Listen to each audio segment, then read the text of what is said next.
नमस्कार साथियों, स्वागत है खास राजस्थान में। रीट को लेकर क्या कुछ अपडेट है आपसे वकील साहब से अपन जानते हैं, एडवोकेट आनंद शर्मा जी से। आनंद साहब, आज क्या कुछ माननीय न्यायालय ने कहा? देखिए सर, हमने जब रीट लेवल 1 का रिज़ल्ट आया था, उस दिन उस रिज़ल्ट के आने के बाद कुछ अभ्यर्थी हमारे पास आए थे कि सर रीट 1 में भी धांधली है और हमें उसको रद्द करवाना है। उसके लिए हमने 5 रिट पिटिशन्स वो ऑनरेबल सिंगल बेंच जज के सामने पेश करी थी, जिसकी डेट 29 मार्च 2022 थी। इसमें सुनवाई के दौरान रिस्पोंडेंट्स जो सरकारी पक्ष है उसको नोटिस इशू हुआ था और नोटिस इशू होने के बाद हमें 20 अप्रैल डेट दी गई थी। इसमें जो प्रमुख पक्षकार हैं वो हैं गोविंद कुमार जी, उनके नाम से वो लिस्ट बनी है। तो 20 तारीख जब हमें डेट मिली तो थोड़ा हमें दुख हुआ कि डेट लंबी हो गई है, इस पे कुछ बहस नहीं हुई है, जी। हमारा पक्ष इस पे प्रॉपरली नहीं रख पाए हम, जो हमें रखना चाहिए था और जो हमारे पास एविडेंस अवेलेबल थे। तो हमें कुछ दिन पहले ये मालूम चला कि एक पीआईएल लगाई गई थी एवीबीपी के द्वारा जनवरी के महीने में माननीय न्यायालय में जो डिवीजन बेंच है खंडपीठ में। तो जब हमें ये मालूम चला तो हमने उस पीआईएल का अध्ययन किया और अध्ययन करने के बाद हमें ये मालूम चला कि उस पीआईएल में जो पहली प्रेयर थी, जो पहली उनकी मांग थी, वो ये थी कि इस रीट एग्जामिनेशन में जो लीक हुआ है, चीटिंग हुई है, उसकी जांच सीबीआई के द्वारा हो।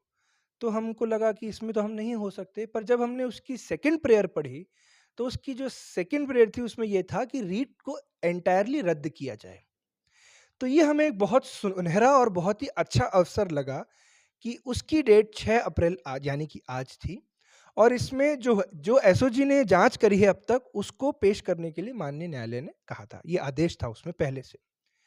तो 2-3 दिन पहले हमें ये मालूम चला तो हमने पूरी मेहनत से, पूरे फुल फ़ोर्स से इस पीआईएल में जिसकी डेट आज थी, उसमें पार्टी बनने की एप्लीकेशन लगाई, ताकि जो केस चलता आ रहा है और वो भी डिवीज़न बेंच में, खंडपीठ में, उसमें हमारा पक्ष रखा जा सके। हमने उस पक्ष को रखने के लिए तैयारी करी, उसे आईए की एप्लीकेशन कहा जाता है, इंटरलॉक्युटरी एप्लीकेशन, वो हमने तैयार करी। कल तैयार करने के बाद हमने जितने भी सरकारी वकील थे, इंक्लूडिंग एजी, एडवोकेट जनरल, उनको उसकी कॉपी सप्लाई कर दी, उसकी तामील करवाई। तामील करने के बाद हमें ये डर था कि बहुत रेयर केस होता है कि ऐसे मैटर्स में आईए की एप्लीकेशन एक्सेप्ट हो, क्योंकि कई सारे एडवोकेट्स ने पहले भी इस पीआईएल में पार्टी बनने की दरखास्त लगाई थी, जिनकी पहले ही खारिज माननीय न्यायालय कर चुके हैं। पहले खारिज हो चुकी है, जी सर, आपकी एक्सेप्ट हो गई? हमारी एक्सेप्ट हुई है, जी, बिल्कुल। फिर? तो हमें ये डर था कि कहीं वो रद्द ना हो जाए।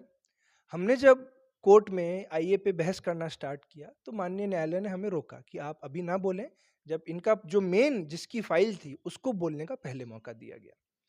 हम सुनते रहे तो हमें लगा कि रीट लेवल 1 पे तो कोई बात ही नहीं हो रही है। सारी बात सीबीआई, रीट लेवल 2, एसओजी की जाँच, उसमें कहीं पे भी हमको ये सुनाई नहीं दिया ना, ना तो सामने वाले पक्ष से ना और वकीलों से कि रीट लेवल 1 का क्या?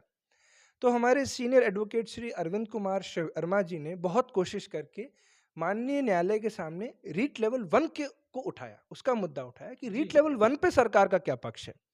तो बड़े अथक प्रयास के बाद माननीय जो न्यायाधीश थे उन्होंने हमारी बात को सुना और जो सामने एजी साहब थे, एडवोकेट जनरल साहब, उनसे पूछा, इन्हीं शब्दों में जो मैं कह रहा हूँ, कि रीट लेवल 1 पे सरकार का क्या पक्ष है, क्या स्टेटस है?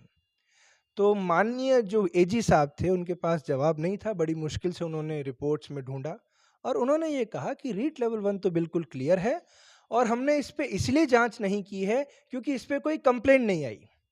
ये हमारे लिए बहुत ही ज़्यादा सुनहरा अवसर था। हम इसी जवाब की प्रार्थना कर रहे थे कि एजी साहब ऐसा कोई जवाब दें और हमने सीधे ये कहा कि सर कंप्लेंट तो बहुत दूर की बात है, हमने तो 5-5 रिट कर रखी हैं और उसकी कॉपी हमने एजी साहब को सप्लाई भी कर रखी है। इसके बाद माननीय न्यायाधीश महोदय ने क्या कहा?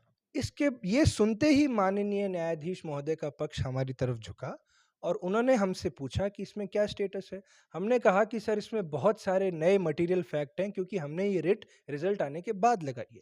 तो रिजल्ट आने के बाद कई सारे ऐसे तथ्य थे जिसको हमने इसमें इनकॉर्पोरेट किया है और इसको बिना सुने रीट की जाँच संभव ही नहीं है। तो माननीय न्यायालय ने इस चीज़ को समझा, हमारी बात को एप्रिशिएट किया और हमारी जो आज इंटरलॉक्युटरी एप्लीकेशन यानी आईए थी, उसको एक्सेप्ट किया।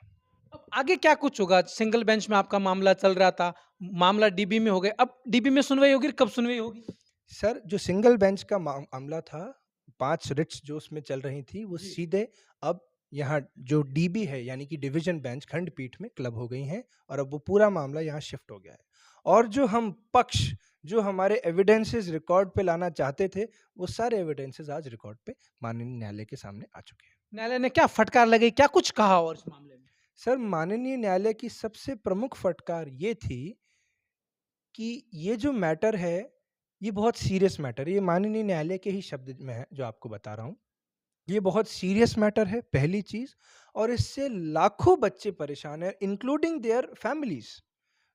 सिर्फ़ बच्चे ही नहीं परेशान हैं, उनके जो परिवारजन हैं, वो भी परेशान हैं और माननीय न्यायालय ने एसओजी और एजी साहब को सख्त आदेश दिए हैं कि चाहे छोटा हो, बड़ा हो, किसी भी पद का व्यक्ति हो, वो इसमें अरेस्ट होना चाहिए और उसके खिलाफ सख्त से सख्त कार्रवाई होनी चाहिए। ये माननीय न्यायाधीशों के शब्द हैं। दूसरी चीज़, माननीय न्यायाधीश महोदय ने ये स्पष्ट आदेश दिया है कि 26 अप्रैल जो इसकी अगली सुनवाई है, उस पे जो एसओजी के एडीजी हैं श्री अशोक राठौर जी, उनको फिज़िकल प्रेज़ेंस कोर्ट में देनी पड़ेगी। सुना आपने, अब अगली तारीख भी आ चुकी है, बहुत बड़ा कुछ होने वाला। जिस तरीके से आज माननीय न्यायालय ने जिस प्रकार से जो बात कही है, जो फटकार लगाई, एजी साहब को फटकार लगाई, एसओजी को फटकार लगाई और एडीजी अशोक राठौड़ को फिजिकल रूप से उपस्थित होने के आदेश भी जारी अगर किए हैं, इसमें अब बहुत कुछ बड़ा होने वाला है। खास रिपोर्ट रमेश तेगड़ा के साथ में मैं कुलदीप चांद, जयपुर।